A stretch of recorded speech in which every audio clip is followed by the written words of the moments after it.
জাহান্নামের নিষেধ তার অবস্থা। সেই আব্দুল্লাহ ইবনে উবাই তার অনুসারী হওয়া যাবে না। সে প্রথমটা ঠিক রাখছে, দ্বিতীয়টা ঠিক রাখে নাই, তৃতীয়টা ঠিক রাখছে, হয় নাই। আগে পরে ঠিক, মাঝখানে নাই, হবে না। মাঝখানেটা কি বাতেন, আর আগে পরেটা কি শরীয়ত। তাহলে বাতেন কোনটা, তাসাউফ কোনটা, শরীয়ত কোনটা বোঝা যাচ্ছে না। এখন খাজা বলছেন যে শরীয়ত এবং তরিকত এটাকে একত্রিত করো, নাইলে ইসলাম পাবা না, ইসলাম পাবা না। শরীয়ত এবং তরিকতকে একত্রিত, খাজা বলেন নাই ইসলাম শুধু শরীয়ত তো হয়, ইসলাম শুধু তরিকত তো হয়। শরীয়ত, তরিকত, হকিকত, মারিফাতের সমন্বয়ে পূর্ণ ইসলাম, পূর্ণ ইসলাম, পারফেক্ট ইসলাম। বলেন নাই খাজা বাবা? ইসলাম ইজ নট অনলি শরীয়ত। খাজা ভাই আমি শুনছি, ইসলাম ইজ নট অনলি শরীয়ত, ইসলাম ইজ নট অনলি তরিকত, it is the combination of শরীয়ত, তরিকত, হকিকত এন্ড মারিফাত। তাহলে কম্বিনেশন করতে হবে না।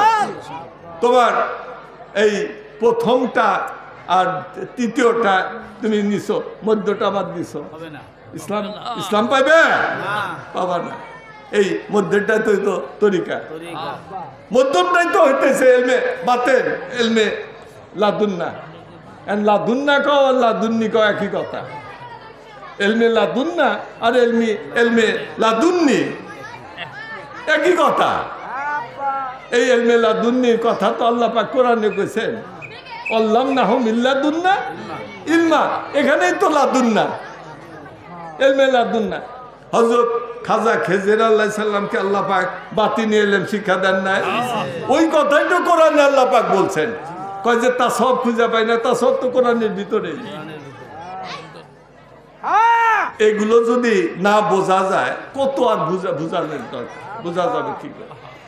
বুঝানোর কোনো উপায় নেই। এই আব্দুল্লাহ ইবনে উবাই ঘুরে ঘুরে সেই আব্দুল্লাহ ইবনে উবাই, আব্দুল্লাহ ইবনে উবাইয়ের দল বল 2000, একটা দুইটা না, একটা দুইটা না। দয়াল নবীজি যখন মদিনা শরীফ আসলেন, প্রথম মসজিদটা করছিলেন কোবা, কোবা পল্লী, কোবা মসজিদ। আমরা নামাজ পড়ছি, নবীজি বলছেন কোবা মসজিদে 2 রাকাত নামাজ পড়ো। আমরা তরিকার নিয়মে পড়ছি, প্রথম রেখাতে আলহামদুলিল্লাহ কুলিয়া কাফের, দ্বিতীয় রেখাতে আলহামদুলিল্লাহ কুল হল। এইভাবে 2 রাকাত নামাজ পড়ছে। আবার নবীজি বলে এইভাবে 2 রাকাত নামাজ পড়ো, আল্লাহ পাক তোমার আমল নামায় এই 2 রাকাত নামাজের জন্য একটা উমরা হজের সওয়াব। তারপরে তিনি যখন মসজিদের মদিনার ভিতরে আসলেন, আর একটা মসজিদ তৈরি করলেন। সেই মসজিদটা হইতে মসজিদ নববী। এই মসজিদ নববীর প্রথম মাপ কত ছিল, কত হাত লম্বা, কত প্রস্থ, দৈর্ঘ্য প্রস্থর মাপ ছিল কি 100 হাত বাই 100 হাত। এই 100 হাত বাই 100 হাত মসজিদের ভিতরে কয়শো, 500, 700, 800, এর বেশি কি লোক আটকো। আব্দুল্লাহ ইবনে উবাই সংখ্যা হইতেছে 2000। ওরা যদি একসাথে ঢোকে মসজিদে নববীর ভিতরে, আর সাহাবীরা ঢোকা পারবো? সমস্যা তো এই জায়গায়। মসজিদ তো দল করে নিয়ে গেছে আব্দুল্লাহ ইবনে উবাইয়ের দলরা, চেলাপেলারা। আব্দুল্লাহ ইবনে উবাই চেলাপেলারা দখল করে নিয়ে গেছে। কোন রকম ভাবে নবীজির সামনে এইসব ওহাবিদের হাত থেকে, এইসব মুনাফিকদের হাত থেকে দয়াল নবীজি যখন নামাজ পড়তেন, তিনি কি ইমামতি করতেন? তো সামনে গিয়ে নামাতি করে, পিছনে এসে দাঁড়াইতো। ওই ওরা এসে স্রোতের মতো এসে ঢুকতো, ঢুকে সামনের কাতারে দাঁড়াইতো। আমাদের আসলে সুপা আল্লাহ অলিগণ, তারা যে মসজিদের বারান্দায় 400 আছে, তারাও তো উৎপাদিত থাকতো যে আর আসার আগে ঢুকতো, প্রথম কাতারে দাঁড়াইতে। তারপরেও কোনাতে গুতাম পিছনে যায় ঢুকতো শয়তানের দল। তো অনেক সময় দেখা যেত যে ওই মুনাফিকরাই প্রথম কাতার বাইরে দখল করে ফেলছে। বেলালের অবস্থা হয় মসজিদের বাইরে চলে একামত দেওয়া লাগে, ওদের ঠেলা। বেলালকে ওই সামনের কাতারে আর জায়গা নেই। কারা? ওই ওহাবি, ওরা দখল করে নিচ্ছে। এখন এরকম দেখা যায় না? তোমরা কি অনেক মসজিদে গিয়ে মিলাদ শরীফ পড়া পারবা?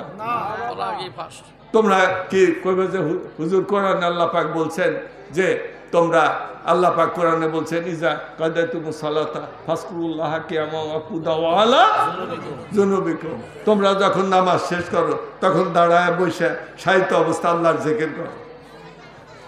কোরআন তো আল্লাহ বলছে, ইমাম সাহেব বলেন এখন তো নামাজ শেষ হয়েছে, আমরা একটু দাঁড়ায় জিকির করি, করবার দিব? করবার দিব? দিব না। এখন নবীজি তো ওই সাহাবা আমাদের তাসব ওলি আল্লাহর দল যারা মসজিদের বারান্দায় 400 জন, তারা তো প্রাণপণে চেষ্টা করতেছেন মসজিদে নববী যে সামনের কাতার, দ্বিতীয় কাতার, সামনের কাতার যদি তুমি দাঁড়াও তোমার সব কত পাবে, একটা উট কুরবানি, দ্বিতীয় কাতারে গরু, তৃতীয় কাতারে দুম্বা ছাগল, এইভাবে এই প্রথম কাতার, দ্বিতীয় কাতার, তৃতীয় প্রাণপণে তারা রক্ষা করছে। কিন্তু তাও কি পারা যায়? ওই ওরাও তো স্রোতের মতো এসে ঢুকে একবার তো ছিন্ন ভিন্ন করে। তো তারা এসে দাঁড়াইছে বেশিরভাগ ওই ওহাবিরা, আব্দুল্লাহ ইবনে রুবাই, তারা কতরিটা গুতায় সব পিছনে ফালাই দিছে। বেলাল, হযরত বেলাল একামত দিব, কোথায় গেছে? ওদের ঠেলায় হুজুর পাক সাল্লাল্লাহু আলাইহি ওয়াসাল্লাম ইমামতি করলেন, সালাম ফিরাইলেন। সালাম ফিরাই দেখেন যে কি সবই তো জানেন, পিছন দিকে তাকান আর সামনের দিকে থাকেন, সব দেখেন না? তিনি পিছন দিকে তাকায় রাগত স্বরে বলতেছেন, আকিমুর রুকুআ সুজুদা ফাল্লাহি ইন্নী আরাকুম মিন বাদি, তোমরা রুকু সেজদা ঠিক করবা, রুকু সেজদার ভিতরে যে তাসবিহ তাহলিল এগুলা ঠিক করবা। হুজুরি কাম তো নাই একটার দিলেও। আব্দুল্লাহ ইবনের দলের লোকের তোমাদের জেলের ভিতরে একটাও হুজুরি কাম নাই, কিসের তাসবিহ তাহলিল, কোনো কিছুই নাই। আকিমুর রুকুআ সুজুদা ফাল্লাহি ইন্নী আরাকুম মিন বাদি, আল্লাহর কসম তোমরা মনে করো না আমি ইমামতি করি সামনের দিকে শুধু দেখি, তোমরা এটা মনে করো না যে শুধু আমি সামনের দিকে দেখি, আমি যেরকম সামনের দিকেও দেখি সেরকম পিছনের দিকেও দেখি, তোমাদের কালবের ভিতরে যে খুজু খুজু সেগুলো দেখি। এরপরে কি এলমে তাসব, এলমে বাতেনের কোনো প্রমাণের দরকার আছে? এগুলো যথেষ্ট হয়ে গেল। এইটাই